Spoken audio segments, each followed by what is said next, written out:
സദാ സത്സ്വരൂപം ചിദാനന്ദകന്ദം ജഗത്സംഭവസ്ഥാനസംഹാരഹേതും സ്വഭക്തേച്ഛയാമാനുഷം ദർശയന്തം നമാമീശ്വരം സദ്ഗുരും സായിനാഥം.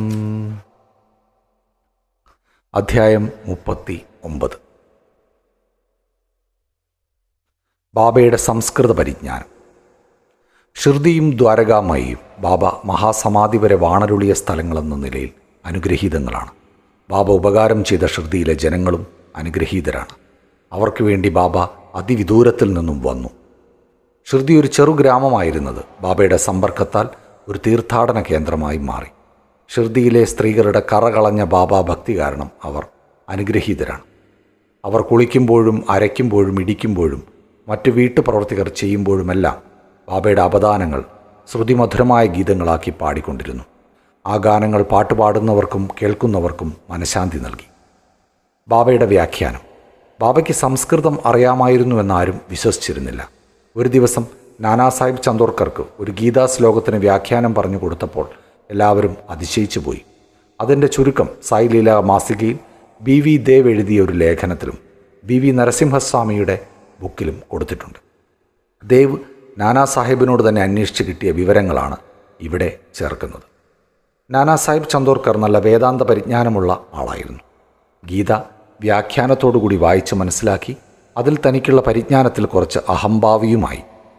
അയാൾ കരുതിയത് ബാബയ്ക്ക് ഈ വക കാര്യങ്ങളോ സംസ്കൃതമോ അറിയില്ലെന്നായിരുന്നു.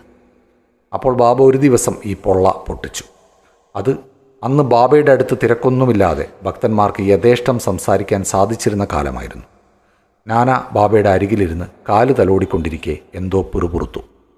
ബാബ: നാന, എന്താ തന്നെത്താൻ പറയുന്നത്? നാന: ഞാനൊരു സംസ്കൃതത്തിലുള്ള ശ്ലോകം ചൊല്ലിയതാണ്. ബാബ: എന്ത് ശ്ലോകം? നാന: ഭഗവത്ഗീതയിൽ നിന്നാണ്. ബാബ: ഉറക്ക ചൊല്ല്. നാന: അപ്പോൾ ഭഗവത്ഗീതയിലെ 4-ാം അധ്യായത്തിലെ 34-ാമത്തെ ശ്ലോകം ഇങ്ങനെ ചൊല്ലി: തദ്വിധി പ്രണിപാതേന പരിപ്രശ്നേന സേവയാ ഉപദേശന്തിതേ ജ്ഞാനം ജ്ഞാനിനസ് തത്വദർശിന. ബാബ: നാന, അത് മനസ്സിലായോ നിനക്ക്? നാന: ഉവ്വ്. ബാബ: മനസ്സിലായെങ്കിൽ പറയൂ.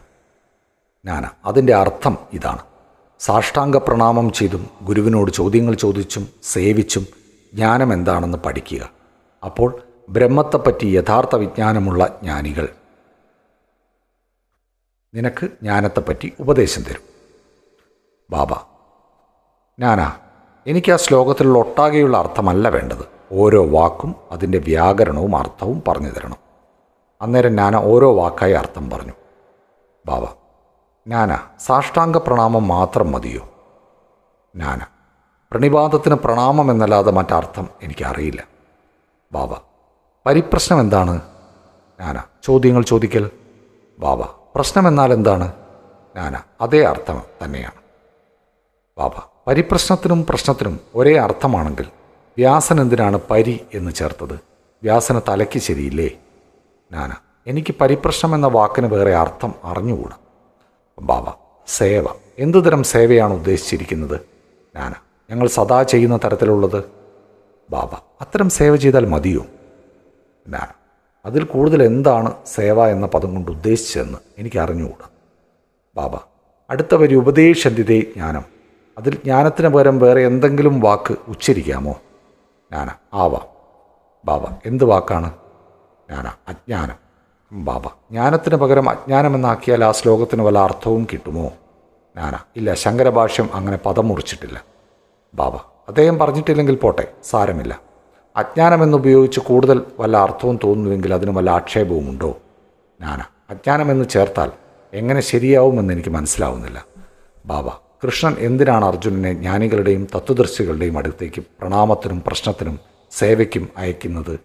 കൃഷ്ണൻ തന്നെ തത്വദർശിയും ജ്ഞാനിയുമല്ലേ? നാന: അതെ, കൃഷ്ണൻ അങ്ങനെ ആയിരുന്നു.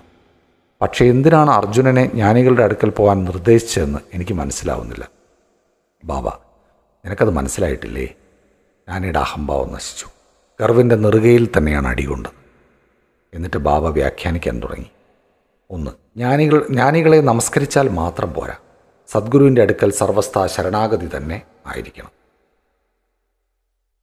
2. വെറും ചോദ്യം ചോദിക്കൽ മാത്രം പോരാ. ചോദ്യങ്ങൾ സദ്ഗുരുവെ കൊടുക്കാനോ ദുരുദ്ദേശപരമായോ തെറ്റ് കണ്ടുപിടിക്കാനോ വെറും പരീക്ഷണാർത്ഥമോ ആവരുത്. അത് ഗൗരവപൂർവ്വം മോക്ഷസാധ്യത്തിനും ആധ്യാത്മിക പുരോഗതിക്കും മാത്രം ഉദ്ദേശിച്ച് ചോദിക്കേണ്ടതാണ്. 3. സേവ എന്നാൽ എനിക്ക് ഇഷ്ടമുണ്ടെങ്കിൽ ചെയ്യാം, ഇല്ലെങ്കിൽ വേണ്ടെന്ന് വയ്ക്കാം എന്നുള്ള മനസ്ഥിതിയോടുകൂടിയ സേവനമല്ല.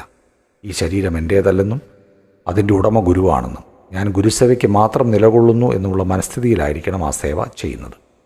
ഇങ്ങനെ ചെയ്താൽ സദ്ഗുരു നിനക്ക് മുൻ ശ്ലോകത്തിലെ അജ്ഞാനം എന്താണെന്ന് കാണിച്ചു തരും. ഗുരു അജ്ഞാനം പഠിപ്പിക്കുന്നു എന്ന് പറഞ്ഞാൽ എന്താണെന്ന് ഞാനയ്ക്ക് മനസ്സിലായില്ല. ബാബ: ജ്ഞാനം ഉപദേശിക്കൽ എങ്ങനെയാണ്? അജ്ഞാനം നശിപ്പിക്കലാണ് ജ്ഞാനം. ഗീത 18-ാം അധ്യായം 66-ാം ശ്ലോകത്തെ വ്യാഖ്യാനിച്ച് ജ്ഞാനേശ്വരിയിൽ പറയുന്നു: അല്ലയോ അർജുന, അജ്ഞാനം നശിപ്പിക്കൽ ഇപ്രകാരമാണ്. സ്വപ്നവും സുഷുപ്തിയും പോയാൽ നീയും തന്നെ ആവുന്നില്ലേ? അതുപോലെ തന്നെയാണിതും. ജ്ഞാനത്തിൽ അജ്ഞാനം നശിപ്പിക്കലല്ലാതെ വേറെ എന്താണുള്ളത്? ഇരുട്ട് നശിപ്പിക്കലെന്നാൽ വെളിച്ചമാണ്. ദ്വൈതം നശിപ്പിക്കലെന്നാൽ അദ്വൈതമാണ്. ദ്വൈതത്തെ ഇല്ലായ്മ ചെയ്യലിനെപ്പറ്റി നാം പ്രതിപാദിക്കുകയാണെങ്കിൽ അദ്വൈതമാണ് പ്രതിപാദിക്കേണ്ടത്. ഇരുട്ടിനെ ഇല്ലായ്മ ചെയ്യുന്ന കാര്യം പറയുകയാണെങ്കിൽ വെളിച്ചത്തിൻ്റെ കാര്യമായിരിക്കും പറയുക. അദ്വൈതഭാവം അനുഭവിക്കണമെങ്കിൽ ദ്വൈതഭാവം മനസ്സിൽ നിന്ന് ഇല്ലായ്മ ചെയ്യണം.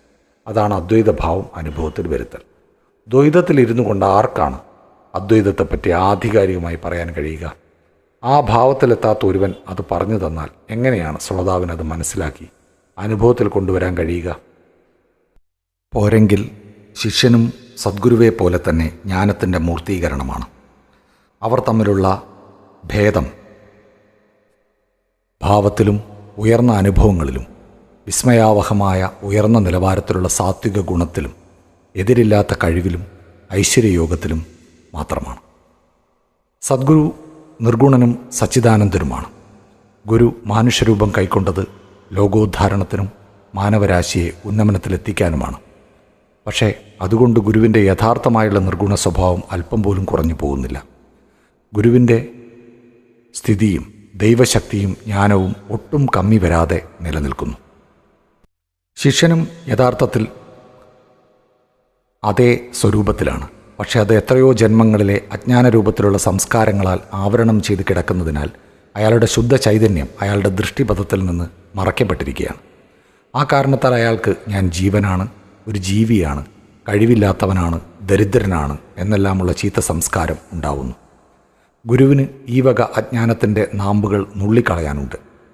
എന്നിട്ട് വേണം ഉപദേശം കൊടുക്കാൻ.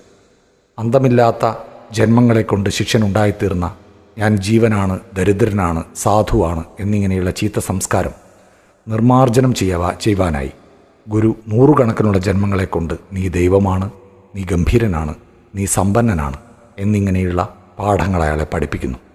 അങ്ങനെ അയാൾക്ക് ഞാൻ ദൈവമാണ് എന്ന ബോധം സ്വല്പമെങ്കിലും ഉദിക്കുന്നു.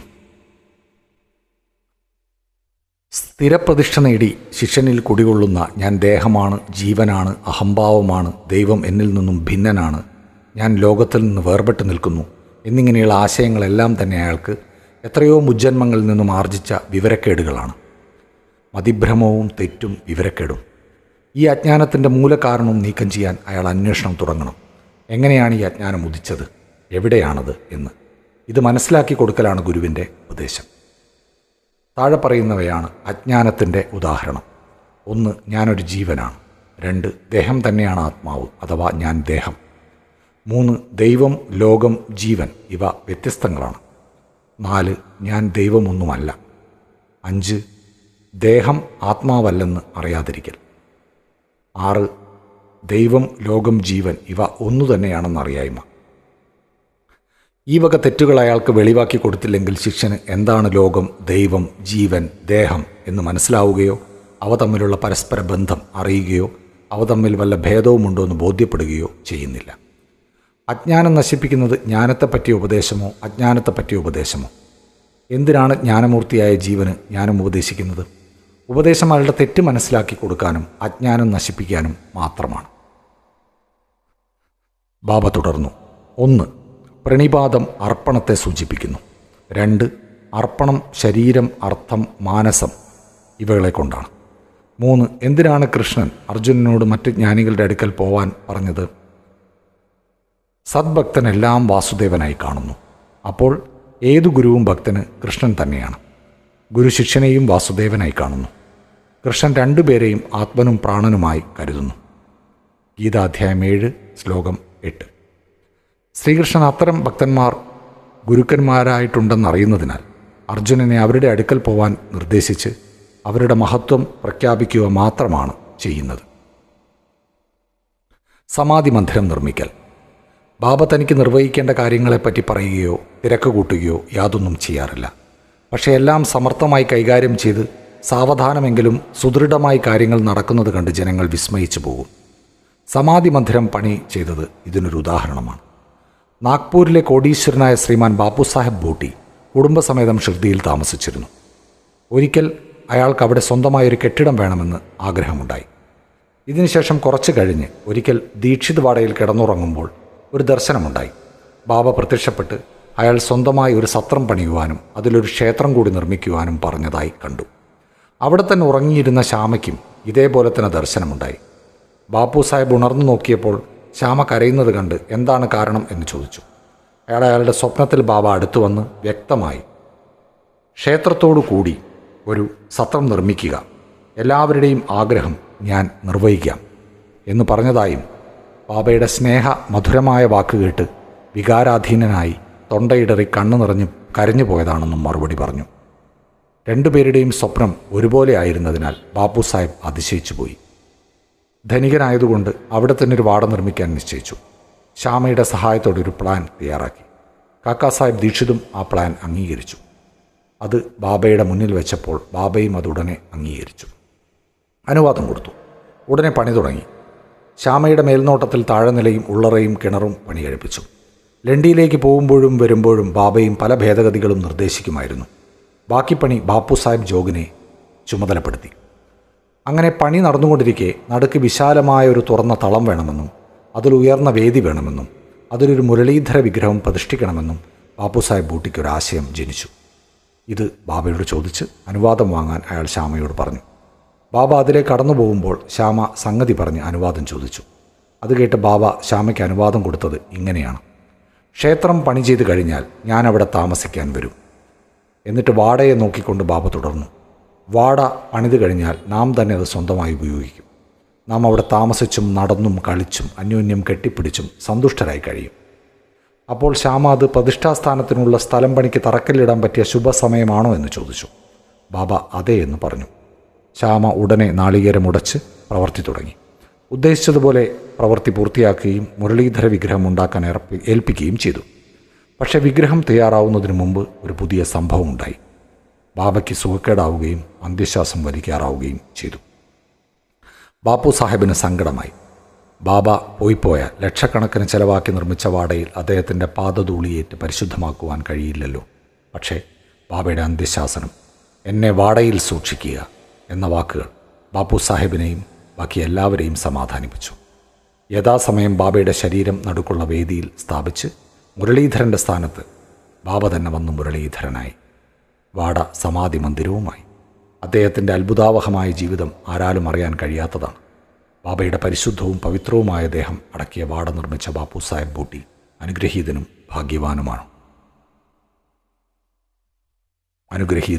ഭാഗ്യവാനുമാണ്. ശ്രീ സായിയെ നമിക്കുവിൻ. ലോകശാന്തി ഭവിക്കട്ടെ.